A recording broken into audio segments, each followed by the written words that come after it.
नमस्कार दोस्तों, मैं राजेश अग्रवाल पन्ना कंपटीशन क्लासेस में एक बार फिर से आपका स्वागत करता हूं। लेक्चर नंबर 60 में वित्तीय प्रबंधन का पार्ट दूसरा है और इसके बाद अपन 61वें लेक्चर में बात करेंगे वित्तीय बाजार या फाइनेंशियल मार्केट की, जिसमें शेयर मार्केट और म्यूचुअल फंड्स वगैरह की बात करेंगे। तो वित्तीय प्रबंधन का भाग 2 में आज बात करना है अपने को पूंजीकरण के सिद्धांत या थ्योरीज ऑफ कैपिटलाइजेशन। पूंजीकरण के सिद्धांत, इसके निम्नलिखित 2 सिद्धांत हैं पूंजीकरण के। पहला है आय का सिद्धांत और दूसरा है लागत का सिद्धांत या कॉस्ट थ्योरी। तो आय का सिद्धांत या अर्निंग थ्योरी क्या कहती है? इसके अनुसार कंपनी की औसत अनुमानित आय को उद्योग की प्रतिफल दर रेट ऑफ रिटर्न से गुणा करके पूंजी की कुल मात्रा का अनुमान लगाया जाता है। कंपनी की औसत जो अनुमानित आय है वो प्लस उस कंपनी की रेट ऑफ रिटर्न कितना है, दोनों का यदि गुणा कर देंगे, कंपनी की औसत आय का गुणा कर देंगे रेट ऑफ रिटर्न से, है ना, प्रतिफल दर से गुणा करेंगे तो पूंजी की कुल मात्रा का अनुमान लगा सकते हैं। यह सिद्धांत जो है वो पहले से जो कंपनियां चल रही हैं, चालू कंपनियों के लिए उपयोगी है, क्योंकि अगर कोई कंपनी नई स्थापित हुई है, नई कंपनी में जो आय का अनुमान जो है वो रेट ऑफ रिटर्न की दर पर मालूम करना कठिन होता है, क्योंकि नई कंपनी में आप रेट ऑफ रिटर्न इतनी जल्दी कैसे निकाल पाएंगे। जो पहले से चली आ रही कंपनियां हैं उनके लिए आय का सिद्धांत उपयुक्त है। दूसरा तरीका पूंजीकरण का सिद्धांत का दूसरा तरीका है पूंजीकरण को ज्ञात करने का लागत का सिद्धांत या कॉस्ट थ्योरी। जैसा कि नाम है, इसके अनुसार पूंजीकरण की मात्रा जो है वो स्थायी पूंजी या कार्यशील पूंजी, स्थायी पूंजी, कार्यशील पूंजी, प्रारंभिक व्यय तथा व्यवसाय को विकसित करने के लिए आवश्यक पूंजी, इन सब का योग होता है। कहां कहां लागत लगी है? स्थायी पूंजी में क्या लागत लगी है, कार्यशील पूंजी की लागत, प्रारंभिक व्यय क्या हुआ है, व्यवसाय को विकसित करने के लिए आवश्यक पूंजी, इन सब का योग होगा तो इसी बोलेंगे लागत सिद्धांत, है ना। और ये सारी चीजें कब हुई हैं? जो व्यवसाय की स्थापना से लेकर और व्यवसाय के संचालन तक किए गए हैं सारे प्रकार के व्यय, ठीक है। इसमें कंपनी की आय क्षमता, कंपनी की जो आय क्षमता होती है, अर्निंग कैपेसिटी पर ध्यान नहीं दिया जाता है, कंपनी के वास्तविक मूल्य का भी पता नहीं चलता है इससे। और ये बेसिकली लागत सिद्धांत जो है किसके लिए उपयुक्त होता है? नई कंपनी के लिए। जबकि आय का सिद्धांत किसके लिए उपयुक्त था? जो पहले से चालू कंपनी, पहले से चल रही कंपनी थी। और ये किसके लिए उपयुक्त है? ये नई कंपनी के लिए उपयुक्त है, ठीक है। अब इसी में बात करेंगे पूंजी की संरचना को प्रभावित करने वाले कारक। पूंजी की संरचना अपन बात कर चुके हैं कि पूंजी की संरचना मतलब पूंजी कितनी स्थायी में लगना है, कितनी कार्यशील में लगना है, पूंजी का कितना भाग शेयर मार्केट से आएगा, कितना भाग ऋण पत्र के द्वारा आएगा, पूंजी कहां से व्यवस्था की जाएगी, ये सारी पूंजी की संरचना कहलाती है।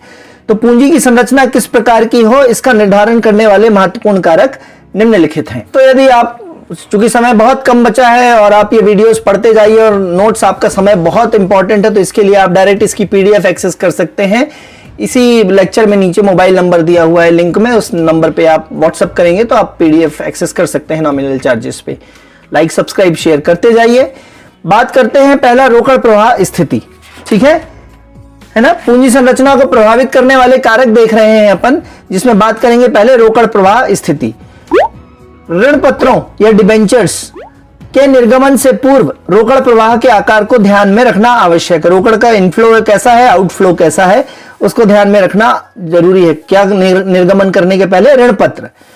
फिर रोकड़ प्रवाह से तात्पर्य केवल स्थायी रूप से रोकड़ के भुगतान से नहीं है, बल्कि पर्याप्त मात्रा में बफर का होना भी है। मतलब आप भुगतान के लिए आपके पास कैश तो होना ही चाहिए, साथ में कैश का बैकअप भी होना चाहिए। कभी एकदम जरूरत पड़ जाए तो आपकी कंपनी के पास कैश होना चाहिए। तो बफर में भी कैश का होना जरूरी है। फिर सामान्य व्यावसायिक संचालन, स्थायी संपत्ति में निवेश, ऋण सेवा वचनबद्धता का परिपालन।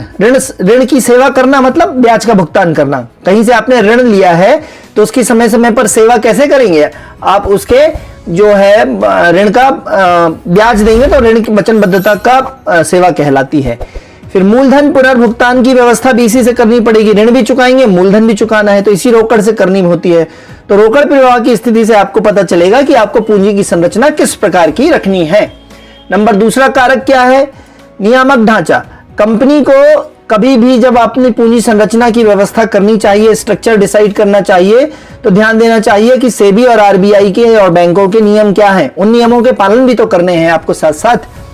नंबर 3, शेयर बाजार की दशाएं क्या है। शेयर बाजार अच्छा है तो आप शेयर्स निर्गमन करिए, अंशपत्र निर्गमन करिए, शेयर निकालिए अपने। और यदि शेयर बाजार खराब कर रहा है तो फिर आप बाजार से पैसा कैसे उठाइए, डिबेंचर्स के माध्यम से उठाइए या ऋण पत्र का निर्गमन उचित है। निर्गमन मतलब निकालना उसका।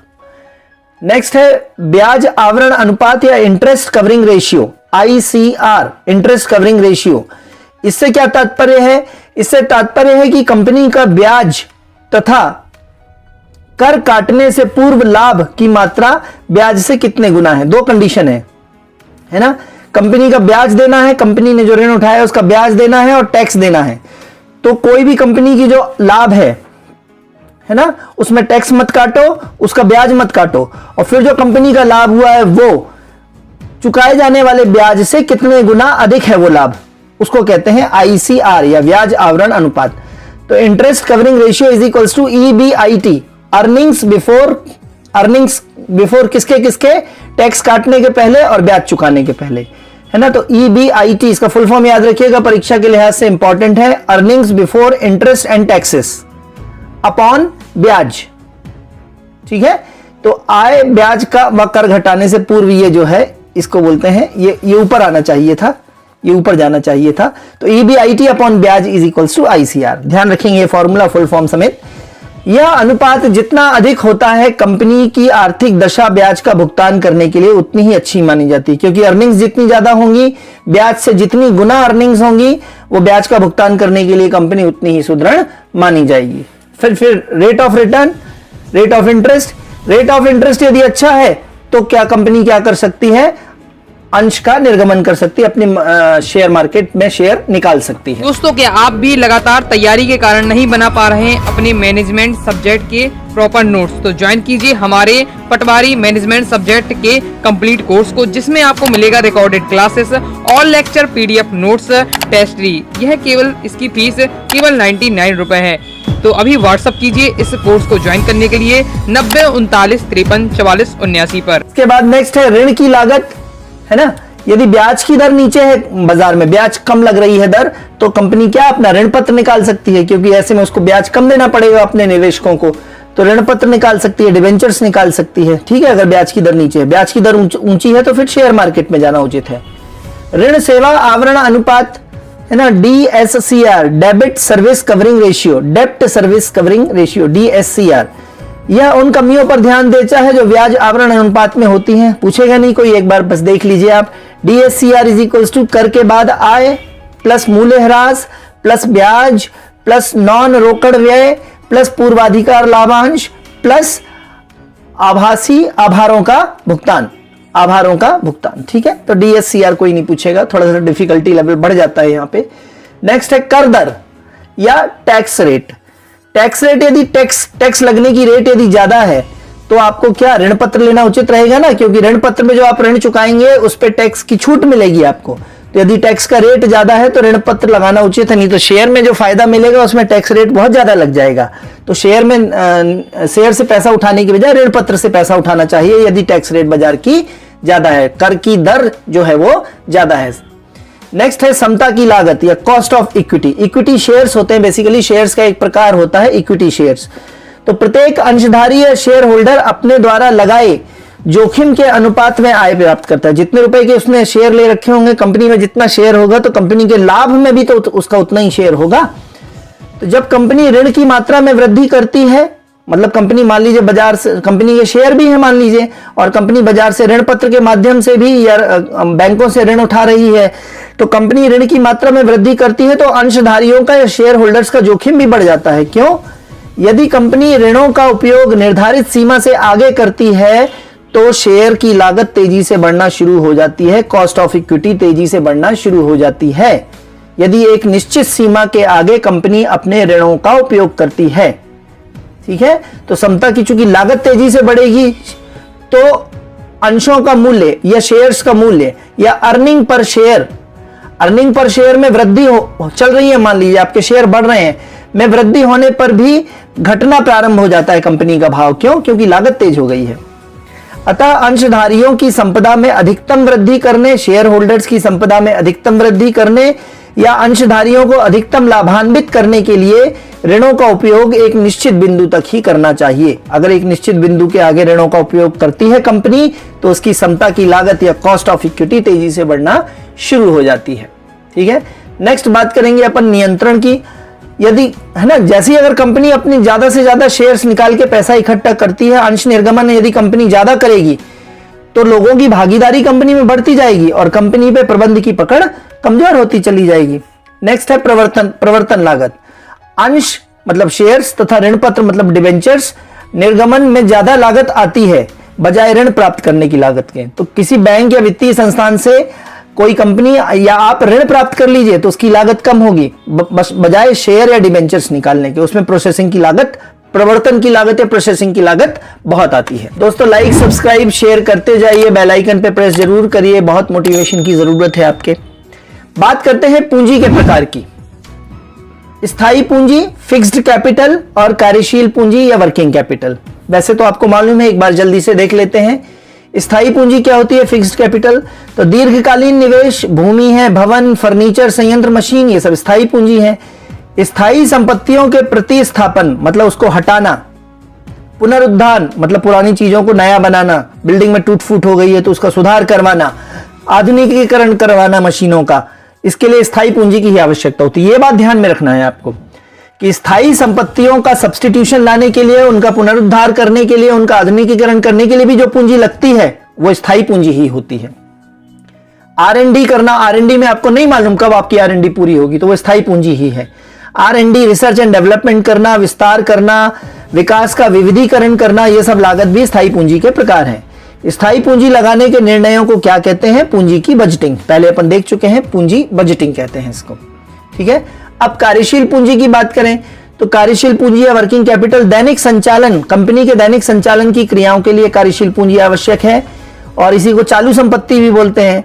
तो चालू संपत्तियां प्रायः अधिक तरल होती हैं, ज्यादा लिक्विड होती हैं क्योंकि व्यवसाय को स्थायी संपत्तियों की अपेक्षा कम ही लाभदायक होती हैं। यह ध्यान में रखना है, चालू संपत्तियां जो होती हैं वो स्थायी संपत्तियों की अपेक्षा व्यवसाय को कम लाभ पहुंचाती हैं क्योंकि ये डेली रूटीन में आपके खर्चे होते हैं कंपनी के, चाय का खर्चा, कच्चे माल का खर्चा, वेतन, किराया, वाहन, पेट्रोल, बिजली बिल, ये सारी चीजें। फॉर एग्जांपल चालू पूंजी के, कार्यशील पूंजी के रोकड़, आप कैश इन हैंड, रोकड़ हस्ते, कैश इन बैंक, रोकड़ बैंक, प्राप्त बिल, बिल्स रिसीवेबल, देनदार आपके, है ना, आपकी देनदारी किनके लिए है, तैयार माल आपका कितना तैयार है, आपका स्टॉक रहतिया मतलब स्कंद कितना बचा है, विक्रय योग्य आपके लिए प्रतिभूतियां कितने हैं, स्टॉक्स कितने हैं विक्रय योग्य, अर्ध निर्मित माल कितना पड़ा हुआ है, कच्चा माल कितना पड़ा हुआ है और पहले से आपने व्यय, पूर्वदत्त व्यय या प्रीपेड एक्सपेंसेस क्या कर रखे हैं, ये सारी कार्यशील पूंजियां कहलाती हैं। परीक्षा में प्रश्न आएगा निम्न में से कार्यशील पूंजी है या नहीं है, तो आपको पहचानना पड़ेगा उसमें से। ठीक है, 2-3 दिन के बाद में प्रैक्टिस करवाने वाला हूं आपको। संपत्ति खरीदकर ना लेना बल्कि पट्टे पर लेना, ये बहुत स्ट्रेटेजिक होती है। कोई भी कंपनी जो है वो अपनी संपत्ति या भवन भूमि नहीं खरीदता है बल्कि उसको किराए पर ले लेता है, जिससे वो अपनी पूंजी बचा लेता है स्थायी होने से, और वो पूंजी को कहां लगा देता है, कार्यशील पूंजी पर, है ना। तो पट्टे पर या किराए पर भूमि लेना या भवन लेना क्या कहलाता है, कार्यशील पूंजी। फिर मुद्रास्फीति के अधिक होने के कारण, अगर महंगाई अधिक है, मुद्रास्फीति मतलब महंगाई, इंग्लिश में बोलेंगे इन्फ्लेशन, तो मुद्रास्फीति के अधिक होने से कार्यशील पूंजी की आवश्यकता भी बढ़ जाती है। ऑब्वियसली है, महंगाई बढ़ेगी तो कच्चा माल भी तो महंगा आएगा, तो पूंजी की आवश्यकता क्या होगी, बढ़ जाएगी, है ना। फिर लास्ट टॉपिक है वित्तीय मार्केट का, वित्तीय प्रबंधन का। अति पूंजीकरण या ओवर कैपिटलाइजेशन, वह स्थिति जबकि कंपनी की अर्जन क्षमता कम हो, कमाने की क्षमता कम हो, लेकिन आवश्यकता से अधिक पूंजी कंपनी के अंदर लगा दी गई हो, है ना। 50 लाख की आपने दुकान खोल ली और 5,000 रुपए महीने की आय हो रही है उससे, तो कंपनी में अर्जन क्षमता कम हो लेकिन उसमें आवश्यकता से अधिक पूंजी लगा दी गई हो। दूसरे शब्दों में, जो अंश निर्गमित किए गए हैं, मतलब कंपनी ने जो अपने शेयर्स निकाले हैं बाजार में, उसकी राशि वास्तविक आवश्यकता से अधिक होती है। फलस्वरूप क्या होगा, लाभांश की दर कम हो जाएगी। जितने ज्यादा शेयर निकालेंगे उसकी राशि उतनी कम होती चली जाएगी ना शेयर्स की। भाई कैपिटलाइजेशन का मूल्य तो उतना ही है, उसमें जितने नंबर ऑफ शेयर्स आप बढ़ाते चले जाएंगे नीचे की तरफ, उतना लाभांश कम होता चला जाएगा, और लाभांश कम होगा तो बाजार में अंशों की जो वैल्यू है आपके अंशों का जो महत्व है निवेशकों के बीच वो कम हो जाएगा, और इसे क्या बोलेंगे, ओवर कैपिटलाइजेशन या अति पूंजीकरण। ठीक है, हाथी के दांत दिखाने की और खाने की ओर, है ना, ऊंची दुकान फीके पकवान हो जाएंगे। वो अंशों का आपका महत्व कम हो जाएगा क्योंकि बहुत शेयर्स निकाल दिए तो हर एक शेयर का मूल्य कम हो गया है आपका। ठीक है, तो इस तरीके से आज का लेक्चर यहाँ पे समाप्त करते हैं। अगले लेक्चर में अपन बात करेंगे वित्तीय बाजार, जिसमें दो बाजारों की बात करनी है अपने को, मुद्रा बाजार एवं पूंजी बाजार। मुद्रा बाजार में कौन कौन सी चीजें आती हैं, पूंजी बाजार में कौन कौन से शेयर मार्केट, म्यूचुअल फंड्स वगैरह आते हैं, और इसके साथ ही फिर अपन अपना सिलेबस खत्म करेंगे। धन्यवाद, थैंक यू।